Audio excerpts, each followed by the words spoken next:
ഇത്തവണ ജ്യോതി മൊബൈൽസിനോടൊപ്പം അടിച്ചു പൊളിക്കാം. 99 രൂപയ്ക്ക് മുകളിലുള്ള എല്ലാ പർച്ചേസിനും നറുക്കെടുപ്പിലൂടെ നേടാം തായ്ലൻഡ് ട്രിപ്പ്. കൂടാതെ ഓരോ ഫോൺ പർച്ചേസ് ചെയ്യുന്നവരെ കാത്തിരിക്കുന്നത് ഉറപ്പായ മറ്റനേകം സമ്മാനങ്ങളും. ഏരൂർ പഞ്ചായത്തിലെ ആർച്ചൽ കേന്ദ്രമാക്കി പ്രവർത്തിക്കുന്ന ഉണർവ് സ്വയം സഹായ സംഘം, ഷാഹുൽ ഹമീദ് ഗ്രന്ഥശാല എന്നിവയുടെ നേതൃത്വത്തിൽ ആർച്ചലിൽ ഈ വർഷം സംഘടിപ്പിച്ച വാർഷികാഘോഷവും ഓണാഘോഷവും വ്യത്യസ്തമായി. ആഘോഷങ്ങൾക്ക് പുറമെ പ്രദേശത്ത് സർവീസിലുള്ളതും വിരമിച്ചവരുമായ മുഴുവൻ സൈനികരെയും ആദരിച്ചുകൊണ്ടാണ് ഇക്കുറി ആഘോഷങ്ങൾക്ക് തുടക്കം കുറിച്ചത്. കശുവണ്ടി വികസന കോർപ്പറേഷൻ ചെയർമാൻ എസ് ജയമോഹൻ ആഘോഷ പരിപാടികൾ ഉദ്ഘാടനം ചെയ്തു.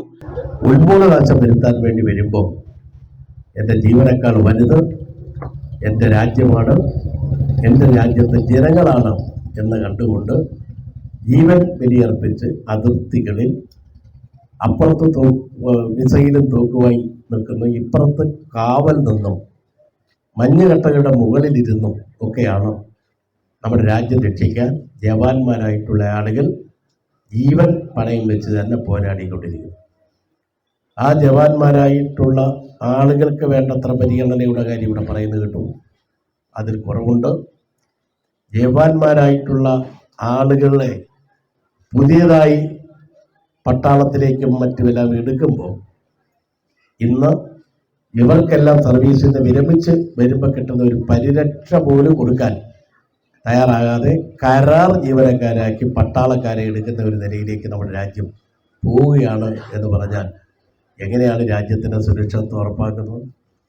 പട്ടാളക്കാരെ എടുത്തിട്ട് 5 വർഷം നിങ്ങൾ കരാർ ജോലിക്കാരായി പ്രവർത്തിച്ചോളൂ. അപ്പോൾ കരാർ ജോലിക്കുള്ള ശമ്പളം പിരിഞ്ഞു പോകുമ്പോൾ 5 ലക്ഷം രൂപ തരും, അത് കൊണ്ടുപോയിക്കോളും.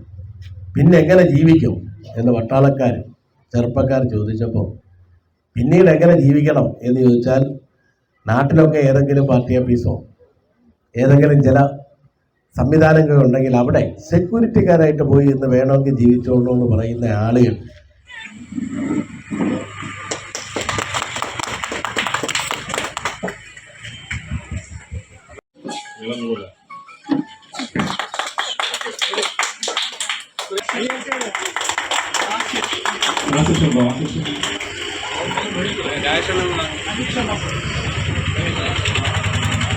ബ്ലോക്ക് പഞ്ചായത്ത് പ്രസിഡന്റ് ഓമന മുരളി ചികിത്സാ സഹായവും ഗ്രാമപഞ്ചായത്ത് പ്രസിഡന്റ് ജി അജിത്ത് ലാഭവിഹിതവും വിതരണം ചെയ്തു.